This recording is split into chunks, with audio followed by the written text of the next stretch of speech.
Is there a place for communion in the Unitarian Church? Is there a place for communion in the Unitarian Church? That's a good question. One of the things I would say about that is my own kind of personal prejudices. I grew up in a tradition where communion was very, very important, when it was the centre of worship and indeed the centre of faith life was communion, was the taking of the bread and the wine. And a lot of that has sunk into me. You can't really get away from your own religious roots, even though you might move on, you might change traditions. A lot of what you grow up with remains with you. And so a lot of that remains with me personally. I suppose the historical answer is that Unitarians have certainly celebrated communion in the past. This congregation has celebrated communion in the past, probably 4 times a year is sort of the standard, or was the standard in Unitarian churches for celebrating communion. And since I've been with you, we've been celebrating communion on in last year on Maundy Thursday, the Thursday before Easter, and on Christmas Eve. And so I do believe there is a place for communion in the Unitarian Church. I think a lot of people's difficulties with communion, we know that there's a lot of theology around it. There's a lot of ideas about body and blood and sacrifice, and I think a lot of those words we're quite cautious about in the Unitarian tradition, and rightly so. I mean, I am very cautious about any theology based on sacrifice, based on the idea of violence being good in any way, which a lot of that talk about sacrifice can suggest if we're not careful.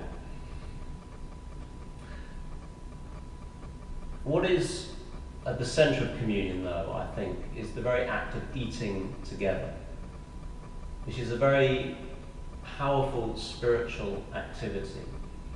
And this was very significant that Jesus was accused of eating with prostitutes, with tax collectors, because if you eat with someone, you're expressing a kind of equality. To sit down and to eat with someone, especially in the ancient Jewish context, that expresses a kind of equality. And so you don't eat with, in Jesus' time, you didn't eat with non-Jews, you didn't eat with sinners, with tax collectors, with unclean people. And so Jesus' ministry was very much about sitting down and eating with people. And so I see communion much more rooted in Jesus' life practice, not necessarily in the Last Supper, not necessarily in his last time when he ate with his disciples. I see communion as mainly a celebration of community, community of eating together. And that's also what our agape meals are about, as a community, breaking bread together. It really builds community to break bread together. And as a Unitarian, I see the divine, I try to see the divine in all things. That the whole world is alive with the divine. This is what Civitas said, this is what Emerson said. The whole world is full of the divine. And for me, communion is one place where we can be reminded of that by saying, what if this bread and this cup were full of God? And what if we paid attention to that? And I don't believe they are especially full of God. I believe everything is full of God.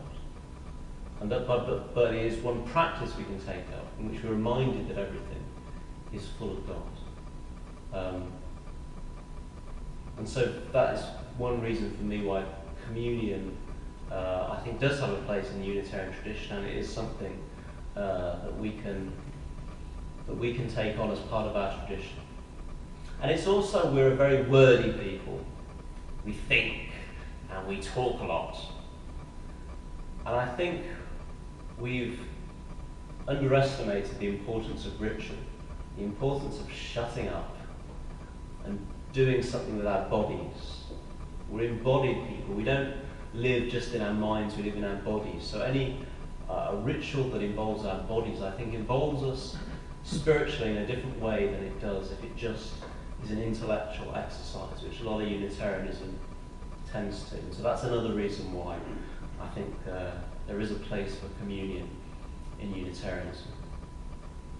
And it's a good topic for us to have more dialogue on. I think communion, how we feel about that. I know there are people who would love communion more often in this congregation, and I know there are people who are very cautious about it. So it's an important, it's a diversity of opinions we have, and it's something that's important to have a dialogue about.